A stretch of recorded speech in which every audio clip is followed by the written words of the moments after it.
Yaqinda eksperiment o'tkazildi baxt haqida. 1000 ta odam yig'ishdi va siz qachon o'zingizni baxtli his qilasiz deb savol berishdi. Javob: qachonki ko'proq pul topishni boshlasam. Keyin ularga 1 dan 5 gacha hozirgi holatingizni belgilang debdi. Xuddi shu 1000 ta odamga 5 baxtliman, 1 baxtsizman, 3 o'rtacha o'zimni his qilaman.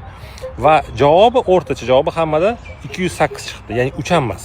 Keyin ularga aytishdi: "Mana qaranglar, hammanglar 208 unaqa baxtli his qilmayapsiz o'zinglar, lekin ichingizda eng kam oylik topadigan ham bor, atilab olganmiz va eng ko'p oylik oladigan ham bor, ya'ni 10 ming, 20 ming dollar oylik oladigan ham va eng kam. Lekin hammanglar o'zingizlarni baribir unchalik baxtli his qilmayapsizlar. Hammanglarni, ya'ni ishlayotgan 9 dan 6 gacha ishchilarni oldik va ko'rinib turibdiki, qancha ko'p pul topsangiz ham, 20 ming oylik oladigan ishchi ham, 500 dollar oylik oladigan ishchi ham o'zini to'liq baxtli his qilmas ekan. Nega?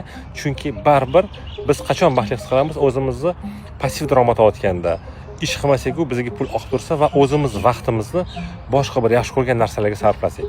9 dan 6 ga ishlash baribir stress olib kelar ekan va o'zini 100% baxtli deb o'ylamas ekan odam.